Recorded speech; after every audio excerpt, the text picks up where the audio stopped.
Takkanlah COVID-19 pun adalah agenda Yahudi dan juga fitnah Dajjal.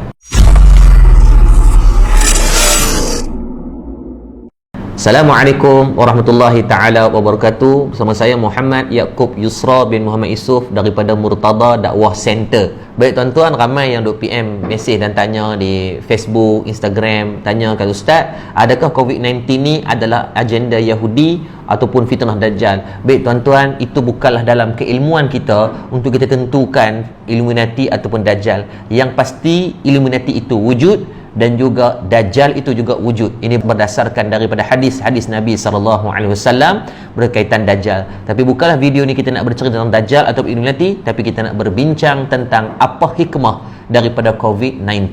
Baik tuan-tuan, yang pertama yang perlu untuk kita faham adalah Allah jadikan COVID-19, kenapa kita banyak kena berkurung ataupun duduk di rumah agar kita kuarantin, adalah yang pertama, Allah Subhanahu Wa Ta'ala nak untuk kita kembali beriman kepada satu daripada dalil daripada ayat Al-Quran, daripada surah Az-Zariyat ayat 56, a'udzubillahi minasyaitonir rajim, wa ma khalaqtul jinna wal insa illa liya'budun. Sadaqallahul azim. Allah kata apa? Dan aku tidak menciptakan jin dan manusia melainkan agar mereka beribadah kepada aku. Masya Allah, jelas dalam ayat ni Allah jadikan saya dan tuan-tuan semua, untuk kita semua, laki, perempuan, tua, muda, pemimpin, ulama, daripada kalangan orang kaya, miskin, sihat ataupun sakit, untuk beribadah kepada Allah Subhanahu Wa Ta'ala. Makcik bawang, tok bawang apa semua wajib beribadah kepada Allah Subhanahu Wa Ta'ala. Dalam ayat yang lain, 17 kali sehari kita minta kepada Allah, sama ada sedar ataupun tak sedar,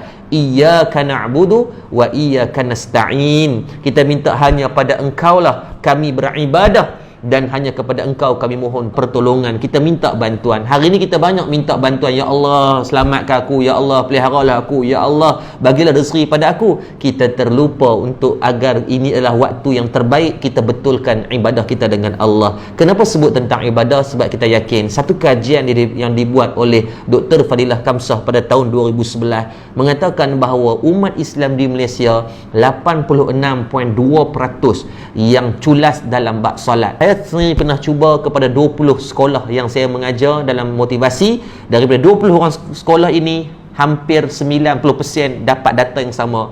Pelajar-pelajar dan orang biasa yang meninggalkan solat. Maknanya dia mungkin solat sikit-sikit dan dia tinggalkan ikut suka. Maka berimanlah dengan hadis-hadis Nabi. Nabi kata, barang siapa yang meninggalkan solat dengan sengaja, maka dia ini hampir daripada golongan orang-orang yang kafir. Dan tuan-tuan rahmati Allah, hari ini bukan sekadar meninggalkan solat. Saya yakin ramai kawan-kawan, sahabat-sahabat yang dengar ini adalah orang yang menjaga solat, tetapi mungkin selalu melewat-lewatkan solat. Maka dalam bab melewat-lewatkan solat pula, Nabi kata dalam satu hadis, man jama'a baina salatain min khairil uzri faqad ata baban min abwabil kabair, dalam kitab As-Salah Imam Tirmizi. Maka jelas Nabi kata, barang siapa yang menghimpunkan dua solat dalam satu waktu dengan sengaja, bukan atas keuzuran, maka seolah-olah membuka di antara pintu-pintu dosa besar di sisi Allah Subhanahu Wa Ta'ala. Maka ramai kakak-kakak kita, abang-abang kita yang terlalu hari ni sibuk sangat dengan televisyen, tengok ceritaku suamiku cik sotong, biniku makcik bawang, jiranku sondol suamiku dan sebagainya. Maka benda-benda ni kadang-kadang membuatkan kita melewat-lewatkan solat dengan sengaja. Ingat, dia di antara perbuatan yang boleh membuka di antara pintu-pintu dosa besar. Maka yang kedua, Allah jadikan COVID-19 untuk kita di rumah, untuk kita banyak ada masa dengan isteri dan juga ahli keluarga kita di rumah.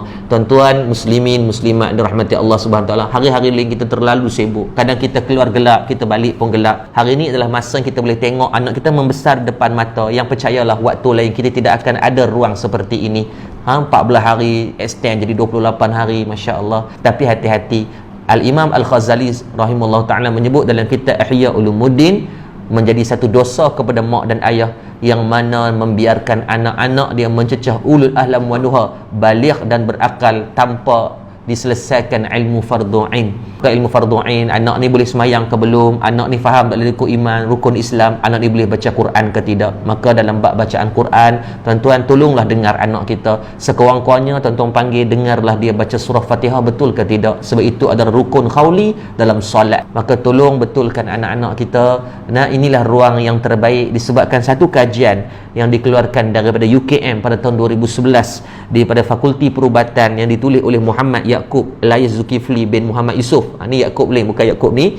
Maka dia kata apa, daripada 320 orang daripada pelajar-pelajar sekolah menengah di Terengganu dibuat kajian, daripada angka tersebut 38.7% adalah zero dan buta Al-Quran. Ni bukan lemah, ni buta tauhid Al-Quran. Bayangkan Terengganu ni di antara negeri, di antara yang terbaik memegang portfolio SPM, STPM dan UPSR, tapi still itu data dia tidak dapat kita bayangkan. Kalaulah diambil daripada sekolah-sekolah yang lain mungkin jauh lebih teruk. Tapi ini adalah pahit untuk ditelan, tapi semua kena telan. Termasuk yang mendengar hari ini, cuba ambil Quran dan baca, tengok lancar ke tidak bacaan kita. Kalau lancar, tuan-tuan tolonglah sujud syukur. Kalau anak kita pun lancar, tolong sujud syukur. Tapi kalau tuan-tuan dan saya sekarang ambil Quran dan saat kita bacakan Quran kita tidak lancar, maka tolong semayang taubat dan istighfar, mudah-mudahan Allah ampunkan. Ini adalah fasa terbaik untuk kita memperbanyakkan bacaan Al-Quran dengan anak-anak kita dan sebagainya. Pada yang belum berkahwin, yang mungkin masih forever alone, jangan bimbang, ini adalah fasa terbaik. Kita betulkan balik solat kita, kita betulkan balik kita dengan mak ayah, kita betulkan kita balik dengan kita dengan Allah, dengan bacaan Quran kita. Mudah-mudahan Allah memelihara kita.